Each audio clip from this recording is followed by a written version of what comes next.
Former enemies in Mali, including an Al-Qaeda-linked group, joined forces to target military sites. The defense minister has been killed. Russian mercenaries backing the government have come under attack. What are the implications of this unrest? This is Inside Story.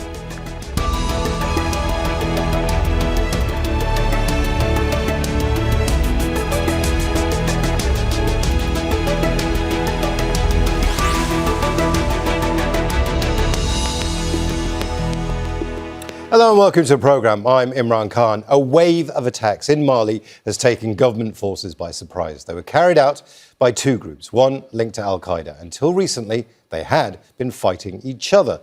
The defence minister has been killed. The African Union has condemned the violence and warns civilians are at risk. Russian mercenaries backing the government have also been targeted. And there have been a series of coups in the Sahel region in recent years, including two in Mali. And Russian mercenary groups have been involved. Meanwhile, the influence of the US and former colonial power France has weakened. So what's driving the latest unrest in Mali, and could it have wider regional implications? We'll talk to our guests shortly, but first this report from Narges Mobilei.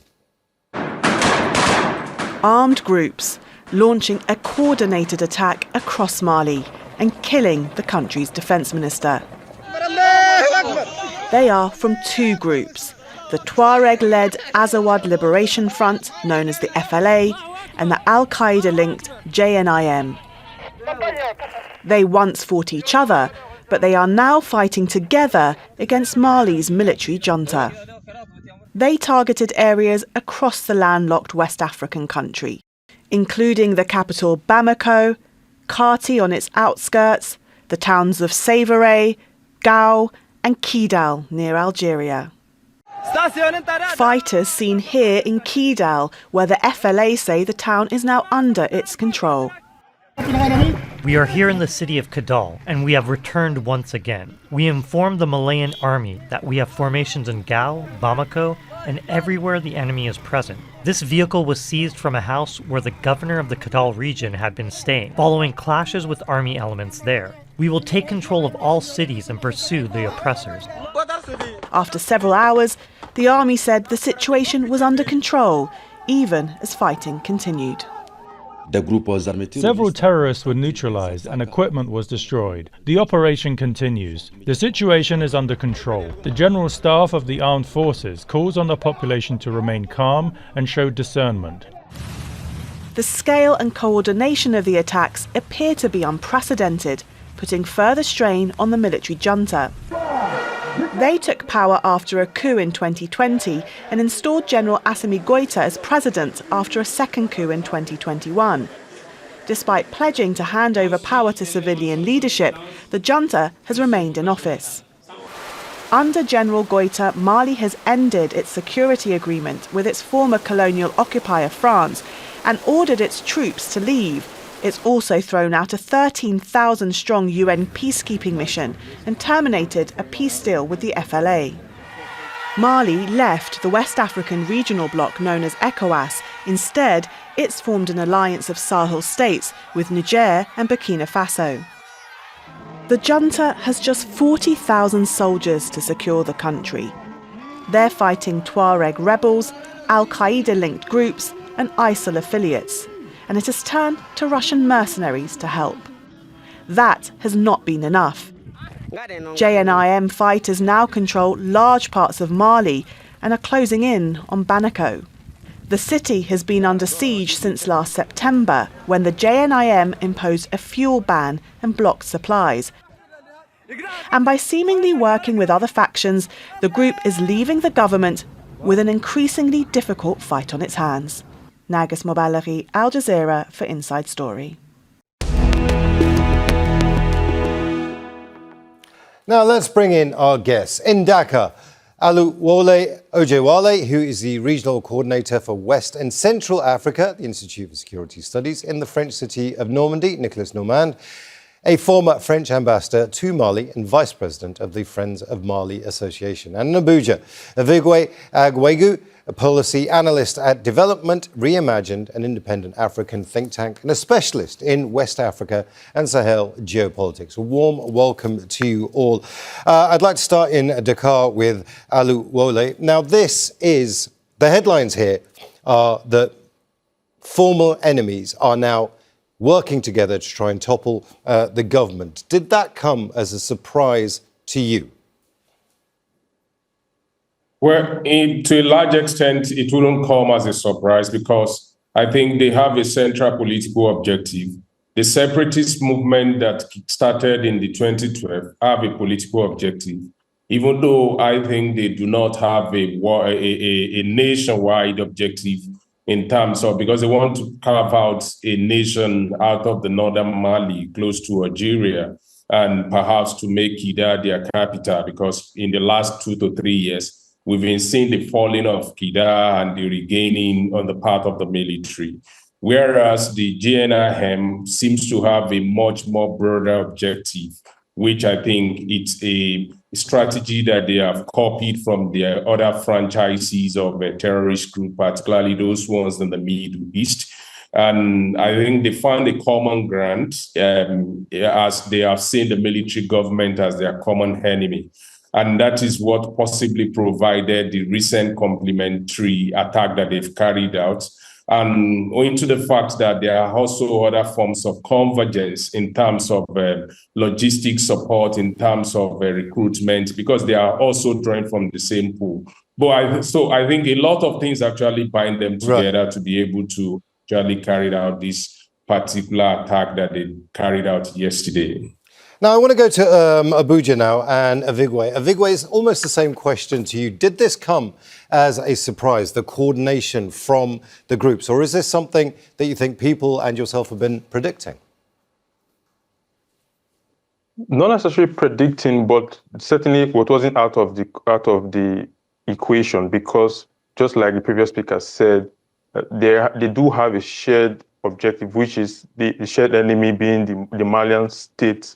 The secessionists want to actually carve out a state in the north, which they call Ojewale, and then you have the terrorists who have their own extremist agenda to topple the states. So because of that, is the old logic of my enemy's enemy is my friend. So they are bound together based on that. However, it needs to be said that when you have a secessionist movement partnering with a terrorist organization, then it raises question about the not necessarily credibility, but the ethical grounding of that secessionist movement. And I think that's something that will be interrogated going forward. And this is not what the Malian state and even regional countries will just sit back and ignore. I want to go to Nicolas Norman now. We are in France. The Mali is twice the size of France. It's a huge country. So the Malian army seems to be, they say they're in control, but they seem to be being overrun in particular cities. Did that come as a surprise to you? No, it's not really a surprise. We must remember that the Malian army was beaten in 2012, and they were defeated at that time. It was a very small army at that time of 16,000 soldiers. Now they are much bigger, better armed, and they are also assisted by the Russian mercenaries, Africa Corps, former Wagner. But the country, as you said, is huge and it's very difficult to control. And anyway, they cannot control the territory overall. There are large tracts of the territory which are under the control of the rebels, either the rebels, separatist rebels, or the jihadists. But the current attacks that took place from yesterday on, it's still ongoing this morning and this afternoon, at least in Kati and in Kidal, in two specific locations. It's not really a surprise. For Kidal, You must remember that the town was the headquarters of the former separatists who became autonomous after signing an agreement with Bamako. But this agreement, which is called the Algiers Agreement, was denounced by Bamako 3 years ago, and Kidal was recaptured by the Malian army. So the Tuaregs, the separatist Tuaregs, wanted to take revenge. And yesterday, they have succeeded in recapturing, in recovering Kidal. Apparently, there are still some infighting in a military camp, just close to Kidal, but the Kidal itself, the town, has been lost to the government of Bamako. Now, Nicolas, the question I'm about to ask our other guests is going to be a question you're going to want to answer as well, I will give you the right of reply. So if you just be a little patient with us, I want to go to Oluwole. A lot of what the problems that Mali has faced is simply because when the French were involved, they came looking like an occupying army rather than a partner for peace. Is that something that you agree with? Well, I think the question you've posed to me, my response is probably not going to be a popular one, particularly among the Francophone countries, because it has a very serious political undertone, and people are very passionate about it. But here's my position.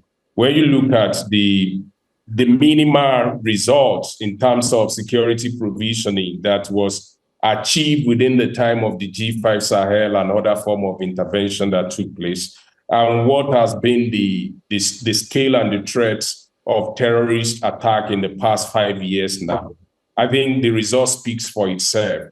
And it goes to say that, yes, I know that they've demonized France in particular, and it's essentially to achieve a particular political objective. But the lessons that they are learning in the past 5 years now is that while you have the liberty to choose who is going to be your security partner among the myriad of options that are available to them, they have also scored an own goal by pulling out of ECOWAS and not really buying into any form of security partnership that could benefit them in that regard. So I think the result of the past 4 years will probably prove otherwise in terms of that international supply that they've cut off, because the event that is also transpiring in Ukraine has clearly shown to them that there's so little that Russia can actually offer them now. So it goes back to the big point that they need security cooperation. Particularly starting with I'm going to disturb you there because you've raised a number of points. We are going to get into those points in just a moment, but I'm going to go to Ovigwe. It's the same actual question to you. Do you think this is a result of French arrogance and not dealing with their security partners, Malian security partners, and rather acting like an arrogant colonial power? I think I'm going to, go in a different direction and say, the situation in the Sahel, the security problem and complexity of governance in the Sahel is first and foremost the responsibility of countries of the region. Any other security assistance or partnership is secondary, you can even say tertiary. This is because as states, they have a primary responsibility and function to competently provide security across the entire territory for everybody within that said territory. So when we look at the situation in 2012, for instance, the Malian state failed in that responsibility, and they invited the French, I think it was Saval, and then they initially made a lot of success with Saval. Saval was technically a very successful operation because they were able to push back and prevented the capture or state fracture of the Malian state, right? But very quickly it became, we moved into Operation Bakken with about 5,000, and then they had MINUSMA and G5 and all of the myriad of mechanisms tried to provide security. But in the 10 years that followed, nothing in the ground really changed significantly, right? So when we look, the criticism of those security mechanisms must be separated from criticism of the partner of the partner itself, because that's a different question. Today, what we see is these countries trying to reassert themselves as the primary provider of security and working with partners. However, that doesn't mean that those partnerships and the modalities under which the partnership is established are necessarily providing the result as of yet, the way people expect. They see a lot of ground to cover, and I think going forward, all of the countries, whether those in the AES and those in ECOWAS, they have to take this security problem more seriously and work more in a coordinated manner to provide security for their citizens. Nicolas, I'm going to bring you in here. So that accusation levelled against the French, that they were an arrogant colonial power that acted like one, looked like an occupation, an occupying army, is that something that you have any sympathy with, or do you want to give your answer as the French might do it? Well, the French have now nothing to do with the three countries of the Central Sahel. As you know, we have been kicked out.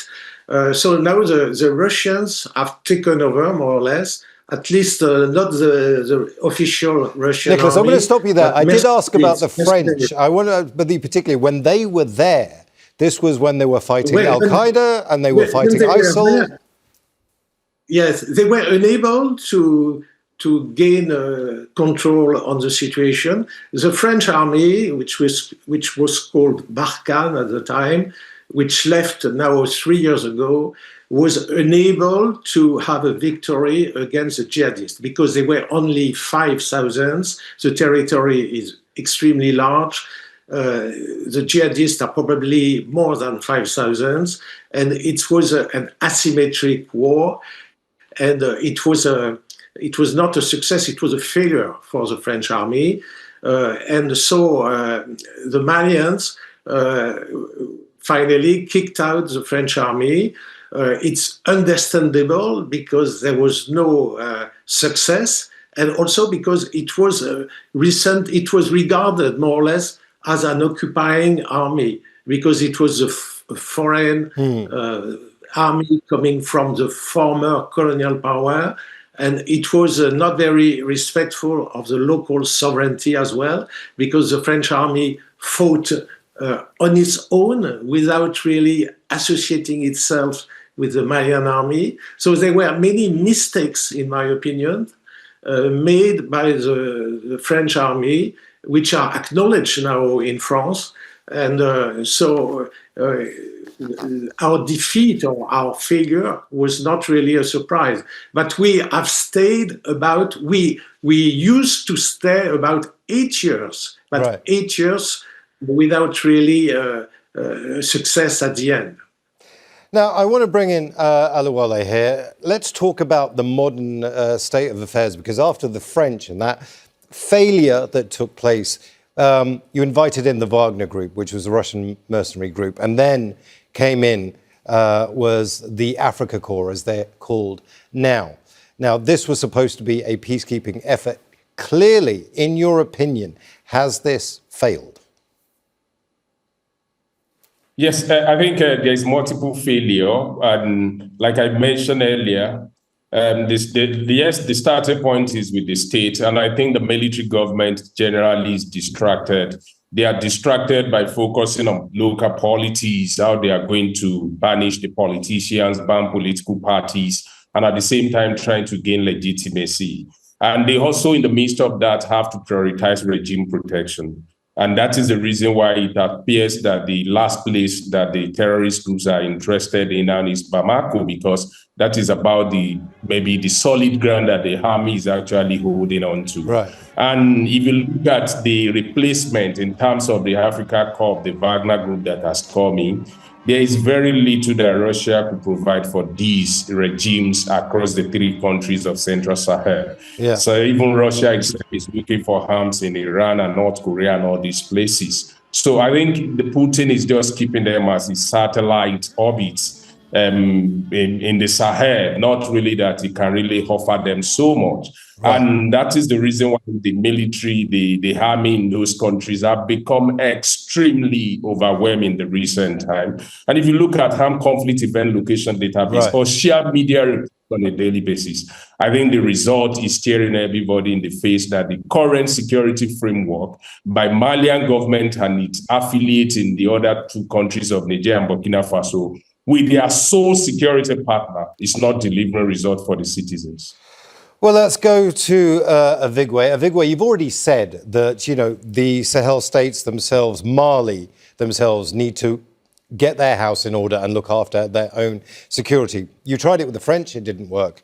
You tried it with the Russians have been effectively ineffective. So, but you do need an international partnership, a security partnership. Do you think it's time for this to be dealt in-house by the Malians? I mean, that is exactly what I said, that the security issue and questions of governance is the responsibility of the states of the AES and also in West Africa as a region. We cannot make analysis or frame this as a question of which foreign partner is better or whatever. No.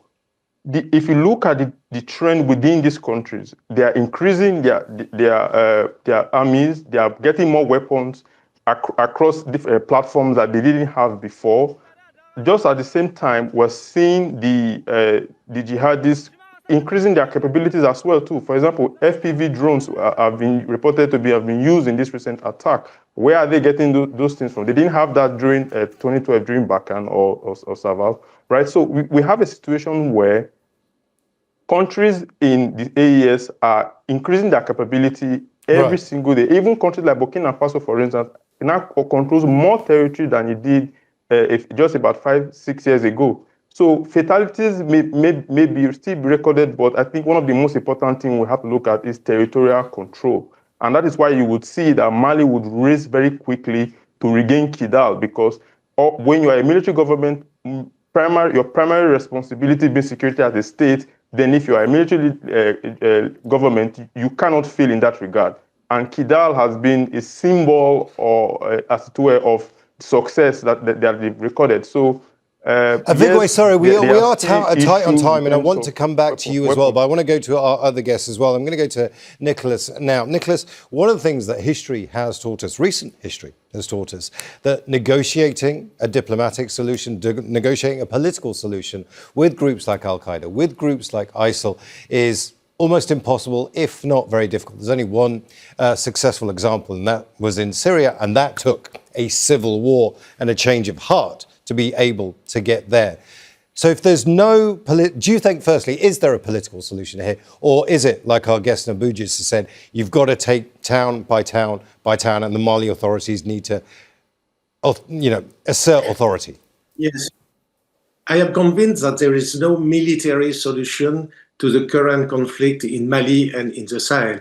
You have to tackle the roots of the problem. The roots of the problem is the large population of youth which are jobless, we have no future, who have no education.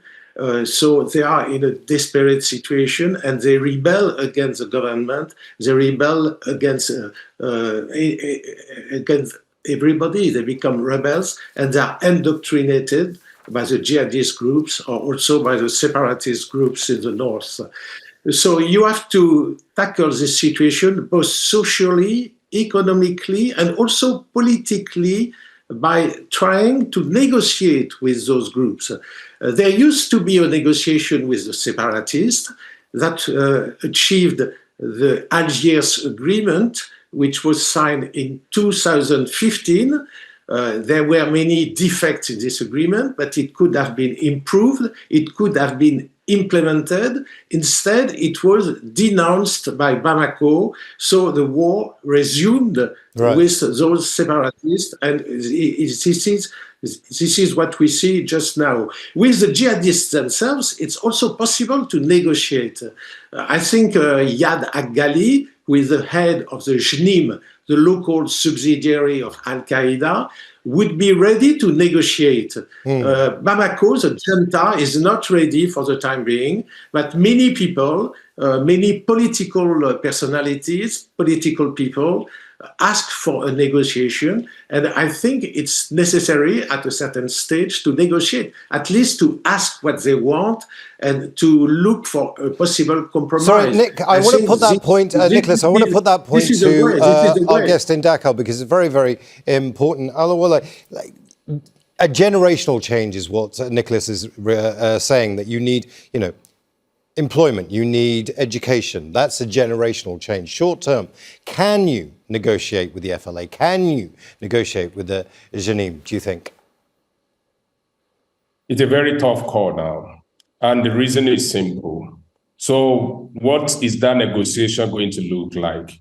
I would be extremely surprised if any military government out of the three Sahelian states is going to go that route. It's bruised their military ego. If that is going to happen at all, I think it's going to happen within a democratic dispensation. A soldier would rather lay down the life than probably go through that route. And they've demonstrated that in the last 5 years. Yes, the option is there on the table. A lot of political actors are also talking to the terrorist groups, but it is very, very unlikely that the military is going to negotiate with those terrorist groups. Now, I want to go to Ovigwe. Ovigwe, are negotiations even something that the current Malian military government is thinking about, or is this simply, let's try and just get control of the territory we've lost? Well, if you are convinced that you have military capabilities or that you are building the capabilities to win militarily, then you're not going to negotiate. Because why negotiate? Because negotiation means you are going to make concession. And if you believe you can preserve your and win your position militarily and even impose it on the other, then you're going to go the military route, which I think should be the posture against terrorist organization. But when it comes to secession, it's because the Malian state in question is being contested, right, by separatists. And they've shown that they are willing to negotiate. They did that under the last president. So it's not a question of whether they can or they can negotiate, and they have shown willingness to negotiate. As of now, there's probably a reason why they pulled out of that Algiers agreement. Maybe they believe they can get more militarily. Over time, we will see if they can get more. If they cannot, then we'll see them also go back to see what they can negotiate politically. I want to thank all our guests, Oluwole Ojewale, Nicolas Normand and Ovigwe Eguegu. Thank you so much. And I want to thank you for watching as well. Now, you can see the programme again anytime by visiting our website, aljazeera.com. And for further discussion, go to our Facebook page. That's facebook.com/AJ Inside Story. And you can also join the conversation on X. Our handle is @AJ Inside Story. For now, that's it from me, Imran Khan, and the team here. Al Jazeera's coverage continues in a moment. Stay tuned.